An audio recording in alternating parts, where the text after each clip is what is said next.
On-demand recruiting services. ODRS provide short-term specialized recruiting assistance to support specific projects without the expense of retaining traditional search firms. They are recruiters who are paid by the hour or project, instead of a percentage fee. For example, when the human resource manager for a biotech firm had to hire several dozen people with scientific degrees and experience in pharmaceuticals, she used an ODRS firm. A traditional recruiting firm might charge 10% to 30% of each hire's salary, which is a prohibitive amount for a small company. In this case, the ODRS firm charged by time, rather than per hire. It handled recruiting and pre-screening, and left the client with a short list of qualified candidates. Campus recruiting. Campus recruiting is sending an employer's representatives to college campuses to pre-screen applicants and create an applicant pool from the graduating class. This is an important source of management trainees and professional and technical employees. The problem is that on-campus recruiting is expensive and time-consuming. Schedules must be set well in advance, company brochures printed, interview records kept, and much time spent on campus. And recruiters themselves are sometimes ineffective. Some recruiters are unprepared, show little interest in the candidate, and act superior. Many don't screen candidates effectively. Employers need to train recruiters in how to interview candidates, how to explain what the company has to offer, and how to put candidates at ease. And even more than usual, the recruiter needs to be personable and preferably have a history of attracting good candidates. On-campus recruiting goals. The campus recruiter has two main goals. One is to determine if a candidate is worthy of further consideration.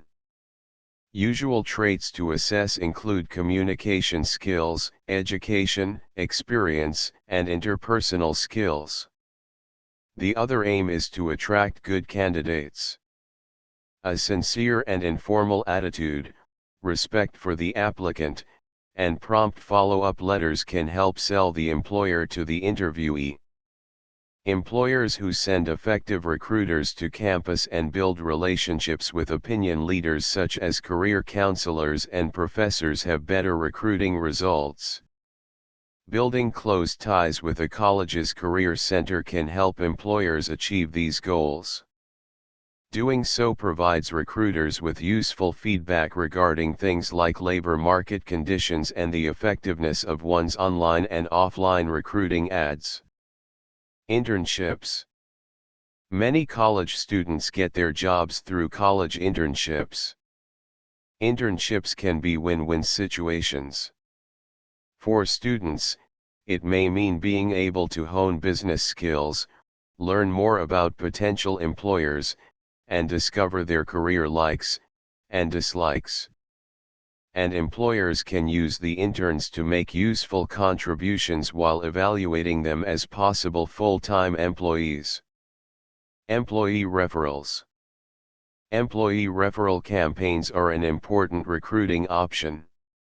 Here the employer posts announcements of openings and requests for referrals on its website, bulletin, or wallboards. It often offers prizes or cash awards for referrals that lead to hiring. Pros and cons. The big advantage here is that referrals tend to generate more applicants, more hires, and a higher yield ratio. Current employees will usually provide accurate information about the job applicants they are referring, since they're putting their own reputations on the line. The new employees may also come with a more realistic picture of what the firm is like.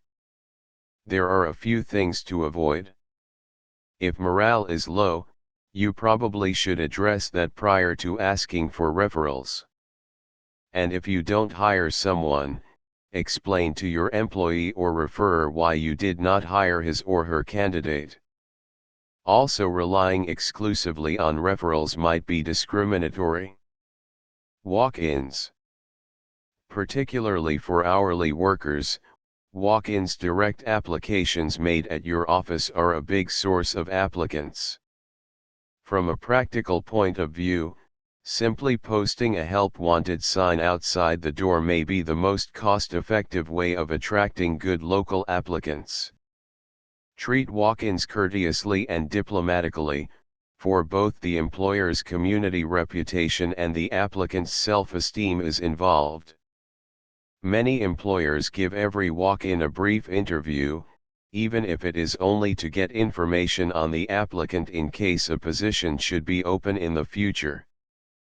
Particularly in challenging times, you'll also receive many unsolicited application letters from professional and white-collar applicants. These can be good sources of leads. Good business practice requires answering all letters of inquiry from applicants promptly and courteously. Telecommuters. Telecommuters are another option. For example, JetBlue Airways uses at-home agents to handle its reservation needs. These JetBlue employee crew members live in the Salt Lake City area and work out of their homes. They use JetBlue-supplied computers and technology, and receive JetBlue training. Military personnel. Discharged military personnel provide an excellent source of trained recruits. The Defense Forces have programs to facilitate soldiers finding jobs. Measuring recruiting effectiveness. Research reveals several guidelines employers can use to improve their recruiting efforts' effectiveness. For example, referrals from current employees yield applicants who are less likely to leave and more likely to perform better. Even small employers may spend tens of thousands of dollars per year recruiting applicants, yet few firms assess their recruitment efforts' effectiveness. Is it more cost-effective for us to advertise for applicants on the web or in Sunday's paper? Should we use this employment agency, or that one? One survey found that only about 44% of the 279 firms surveyed made formal attempts to evaluate their recruitment efforts. Such inattention flies in the face of common sense.